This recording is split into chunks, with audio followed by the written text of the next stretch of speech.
اللہ تعالیٰ علیہ وسلم نے فتح مکہ کے دن، فتح مکہ کے موقع پر اپنے اختیارات کا اعلان فرماتے ہوئے اعلان فرمایا، اے لوگوں، اللہ تبارک و تعالیٰ نے مکے کو حرم بنایا ہے، یہاں کی کوئی گھاس نہ توڑی جائے، یہاں کا کوئی کانٹا نہ اکھیڑا جائے، یہاں کا کوئی درخت نہ کاٹا جائے، اس لیے کہ اللہ نے مکے کو حرم بنا دیا ہے۔ یہاں کا درخت کو کاٹنا، یہاں پہ کانٹے کو توڑنا، یہاں پہ گھاس کو اکھیڑنا اللہ تعالیٰ نے حرام کر دیا ہے۔ رسول پاک صلی اللہ تعالیٰ علیہ وسلم کے چچا اور صحابی حضرت عباس کھڑے ہو جاتے ہیں، عرض کرتے ہیں یا رسول اللہ صلی اللہ تعالیٰ علیہ وسلم، اس گھاس کاٹنے کی اجازت دے دیجیے، اس لیے کہ وہ ہمارے گھروں پہ چھپر ڈالنے کے بھی کام آتی ہے۔ جب کوئی مردہ مر جاتا ہے، جب کوئی آدمی مر جاتا ہے تو اس کے قبر پہ بھی بچھانے کے کام آتی ہے۔ اے میرے آقا، جب کوئی سونے کا کاروبار کرنے والا، جب کوئی سونار اپنا سونا پگھلاتا ہے تو اس کا استعمال کرتا ہے۔ اے میرے آقا، آپ اس کی اجازت دے دیجیے، کہیے سبحان اللہ۔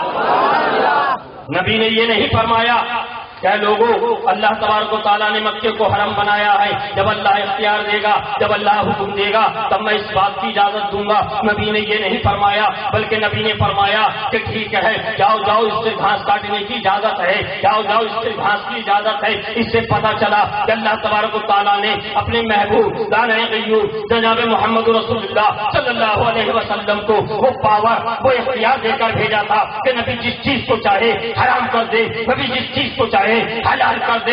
اسی لیے تو بریلی کا تاجدار پکار اٹھا کہ کون دیتا ہے دینے کو منہ چاہیے، کون دیتا ہے دینے کو منہ چاہیے، دینے والا ہے سچا ہمارا نبی۔ آئیے بارگاہ نبوت و رسالت میں، آئیے بارگاہ نبوت و رسالت میں حاضری دیجیے، آپ کو پتہ چل جائے گا میرے نبی پاک صلی اللہ علیہ وسلم نے عید قربانی کی نماز پڑھائی، اس کے بعد خطبہ ارشاد فرمایا، اے لوگوں، جس نے ہمارے طریقے پر نماز پڑھی اور نماز پڑھنے کے بعد قربانی دی اس کی قربانی ہو گئی، لیکن جس نے نماز پڑھنے سے پہلے قربانی دے دی اس کی قربانی نہ ہوئی۔ یہ سبحان اللہ۔ جس نے نماز سے پہلے قربانی کر دی اس کی قربانی نہ ہوئی۔ ایک صحابی رسول کھڑے ہوئے عرض کرتے ہیں یا رسول اللہ صلی اللہ تعالیٰ علیہ وسلم، ہم تو یہ سوچتے تھے کہ اللہ تبارک و تعالیٰ نے آج ہمارے لیے کھانے پینے کا دن مقرر کیا ہے، اللہ تبارک و تعالیٰ نے آج ہمارے ہم بندوں کی مہمان نوازی کا دن بنایا ہے، اے میرے آقا، اس لیے میں نے پہلے اپنے گھر میں اپنے جانور کو، بکرے کو ذبح کیا، میں نے خود بھی کھایا، اپنے بھوکے پڑوسیوں کو بھی کھلایا، اپنے بال بچوں کو بھی کھلایا۔ اے میرے آقا، کیا کرا جائے؟ رسول پاک ارشاد فرماتے ہیں، اے صحابی، تمہاری قربانی نہ ہوئی بلکہ وہ کھانے کی ایک بکری ہو گئی۔ وہ عرض کرتے ہیں یا رسول اللہ صلی اللہ علیہ وسلم، اب میرے پاس کوئی جانور نہیں ہے تو اس کی قربانی دی جائے۔ رسول پاک سے فرماتے ہیں، اے صحابی، وہ تمہاری قربانی نہ ہوئی بلکہ کھانے کی ایک بکری ہو گئی۔ وہ صحابی کہتے ہیں آقا، میرے پاس چھوٹا بچہ ہے، 6 ماہ کا بکری کا بچہ ہے، جو موٹا ہے، جو فربا ہے، دیکھنے میں دور سے بڑا لگتا ہے، اے میرے آقا میں کیا کروں، لیکن وہ سال بھر کا نہیں ہے۔ آقا ارشاد فرماتے ہیں، جاؤ جاؤ، تم اس کی قربانی کر دو، تمہاری قربانی ہو جائے گی۔ لیکن اگر کوئی 6 ماہ کے بکری کے بچے کی قربانی کرے گا اس کی قربانی نہیں ہوگی۔ آپ تاریخ کو اٹھائیے، یہاں پر علماء بیٹھے ہوئے ہیں، سبحان اللہ، زندہ باد، زندہ باد، واہ واہ، کیا بات۔ علماء سے پوچھیے کہ کتنا ہی بڑا عالم ہو، کتنا ہی بڑا عابد ہو، کتنا ہی بڑا زاہد ہو، اگر وہ 6 ماہ کے بکری کے بچے کی قربانی کرے گا تو اس کی قربانی ہوگی؟ تمام علماء کہیں گے نہیں ہوگی۔ کیوں نہیں ہوگی؟ اس لیے نہیں ہوگی، آپ ان کے پاس چھوڑ دیجئے، کسی دوسرے مکتب فکر کے پاس جائیے، ان کے پاس جائیے جو نبی کو کہتے ہیں کہ جس کا نام محمد علی ہے، اس کے قبضے و اختیار میں کوئی چیز نہیں، اس کو کوئی پاور نہیں، اس کو کوئی اختیار نہیں۔ ان سے بھی پوچھئے گا، وہ یہی کہیں گے کہ 6 ماہ کے بکری کے بچے کی قربانی نہیں ہوگی۔ امت کا کتنا ہی بڑا بزرگ کیوں نہ ہو، اگر وہ 6 مہینے کے بکرے کے بچے کی قربانی کرے گا تو قربانی نہیں ہوگی۔ یہ پاور، یہ اختیار میرے آقا نے حضرت ایک صحابی کو عطا کر دیا، اور وہ بہت اونچے درجے کے صحابی نہیں تھے بلکہ ان کو عطا کر دیا۔ یہاں پہ رسول پاک کی اس اختیار سے ہمیں سمجھ میں آیا، اس سے سمجھ میں آ گیا کہ نبی کو یہ اختیار، یہ پاور اللہ تعالیٰ نے دیا ہے کہ نبی چاہے، محبوب چاہے تو ایک امتی کے لیے ایک حکم رکھے اور دوسرے امتیوں کے لیے الگ طرح کا حکم رکھے۔ اسی لیے تو امام عشق و محبت سرکار اعلیٰ حضرت فرماتے ہیں کہ نعمتیں بانٹتا جس سمت وہ ذیشان گیا، نعمتیں بانٹتا جس سمت وہ ذیشان گیا، ساتھ ہی منشی رحمت کا قلم دان گیا۔ نعرہ تکبیر، نعرہ رسالت، مسلک اعلیٰ حضرت فیضان صدر اللہ فاضل، خاندان صدر اللہ فاضل، غلامان صدر اللہ فاضل، آئیے بارگاہ نبوت و رسالت میں حاضری دیجیے، اور جب آپ حدیث پاک کا مطالعہ کریں گے، بخاری شریف کی حدیث ہے، بخاری شریف کتاب المغازی کی حدیث ہے، حضرت جابر بن عبداللہ رضی اللہ تعالیٰ عنہ روایت کرتے ہیں کہ جنگ خندق کے موقع پر رسول پاک صلی اللہ علیہ وسلم نے تمام صحابہ کو بلوایا، کہیے سبحان اللہ، گھوم کے کہیے تمام صحابہ کو بلایا اور کہا کہ صحابیوں یہاں پر خندق تیار کرو، یعنی کہ گڈھے کھودو، مدینے کے ارد گرد گڈھے کھودو۔ تمام صحابہ گڈھا کھودنا شروع کر دیا، تمام صحابہ نے خندق تیار کرنا شروع کر دیا۔ اتنے میں ایک خندق کے دوران ایک بڑی سی چٹان آ گئی، ایک بڑا سا پتھر آ گیا، تمام صحابہ اکرام اس کو توڑتے توڑتے عاجز آ گئے، کسی طریقے سے ٹوٹ نہیں رہا تھا۔ حضرت جابر بارگاہ نبوت رسالت میں حاضر ہوئے، عرض کرتے ہیں یا رسول اللہ صلی اللہ تعالیٰ علیہ وسلم، خندق کھودنے کے دوران خندق کھودنے کے دوران ایک بڑی ہی سخت اور لمبی چٹان آ گئی ہے، اے میرے آقا اگر ہم نے اس کو نہ توڑا تو دشمن اس کو پھرو بنا لے گا اور مدینے میں داخل ہو جائے گا، اے میرے آقا وہ ہمیں بہت نقصان پہنچائے گا۔ آقا ارشاد فرماتے ہیں، آقا نے یہ نہیں فرمایا کہ لوگوں اے میرے صحابیوں جب تم توڑنے سے عاجز آ گئے تو میں اس کو کیا توڑوں گا، میں تو تمہارے ہی طرح بشر ہوں۔ نبی نے یہ نہیں فرمایا، بلکہ تاریخ بول رہی ہے، ہسٹری بتا رہی ہے، نبی یہ پاک اٹھے اور چل دیے، کہا کہ دکھاؤ وہ چٹان کہاں پر ہے، وہ پتھر کہاں پر ہے۔ میرے آقا وہاں پر تشریف لے گئے۔ حضرت جابر فرماتے ہیں نبی یہ پاک صلی اللہ علیہ وسلم نے تیشا لیا اور وہ ہتھیار لیا جس سے پتھر توڑا جاتا ہے، اور ایک ہتھیار اس پتھر کے اوپر مارا، وہ پتھر جس کو تمام صحابہ توڑتے توڑتے عاجز آ گئے تھے، وہ ایک ہی چوٹ میں ایک ہی بار میں ریزہ ریزہ ہو گیا، ریزہ ریزہ ہو گیا۔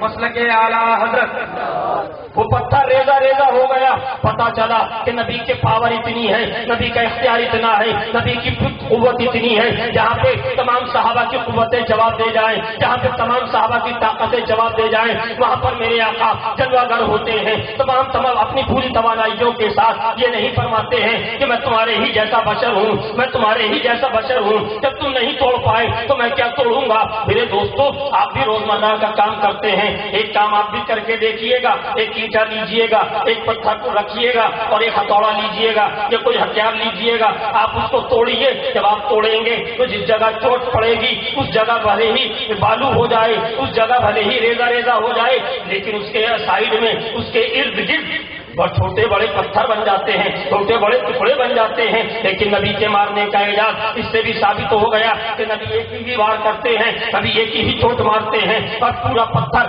بالو بن جاتا ہے۔ اب آگے حدیث پاک سماعت کیجیے۔ حضرت جابر کہتے ہیں جب رسول پاک نے اس ہتھیار کو بلند کیا تو ہتھیار بلند کیا تھا تو ہاتھ آپ کے اوپر اٹھے تھے، ہاتھ اٹھنے کے ساتھ آپ جو چادر شریف اوڑے ہوئے تھے، جو چادر اوڑے ہوئے تھے وہ بھی اوپر اٹھی، اس کے نیچے سے کرتا بھی اٹھا۔ میری نظریں پڑی سرکار کے شکم اطہر پر، میں کیا دیکھتا ہوں کہ سرکار کے پیٹ پر، سرکار کے شکم اطہر پر پتھر بنا ہے، پتھر بنا ہے۔ میں یہ دیکھ کر مچل گیا، میں یہ دیکھ کر بےتاب ہو گیا، میں یہ دیکھ کر بے قرار ہو گیا کہ یا اللہ جو نبی اللہ کا محبوب ہو، جو ہمارا آقا ہو، جو ہمارا داتا ہو، جو ہمارا ملجا ہو، جو ہمارا ماوا ہو، جو ہمارا حاضی ہو، جو ہمارا رہبر ہو، ارے وہ بھوکا آئے، اس کے پیٹ پہ پتھر بندے ہو بھوک کی وجہ سے، اور ہم گھر سے پیٹ بھر کے کھانا کھا کر آئے، مجھ سے برداشت نہ ہوا، میں دوڑ کر اپنے گھر پہنچا اور اپنی بیوی سے کہا اے بیوی گھر میں کھانے کا کیا انتظام ہے، گھر میں کھانے کی کیا چیز ہے؟ وہ کہتی ہیں گھر میں کھانے کو کچھ نہیں ہے، بس ایک سیر جو ہے اور ایک چھوٹا سا بکری کا بچہ ہے۔ سبحان اللہ سبحان اللہ زندہ باد۔ ایک سیر جو ہے اور ایک بکری کا چھوٹا بچہ ہے۔ کہا کہ کیا کرنا ہے، کیا معاملہ ہے؟ حضرت جابر کہتے ہیں بی بی آج میں نے یہ حال دیکھا ہے کہ سرکار کے شکم پر پتھر بندھے ہوئے ہیں، جب بھوک کی وجہ سے سرکار نے شکم اطہر پر پتھر باندھ رکھا ہے، مجھ سے برداشت نہ ہوا، اس لیے میں چلا آیا کہ آج سرکار کی ضیافت کی جائے، آج سرکار کی دعوت کی جائے۔ حضرت جابر کی بیوی کہتی ہیں کہ ارادہ بہت اچھا ہے لیکن کھانے کا کل سامان یہی ہے۔ حضرت جابر کہتے ہیں ایک کام کر تو آٹا پیس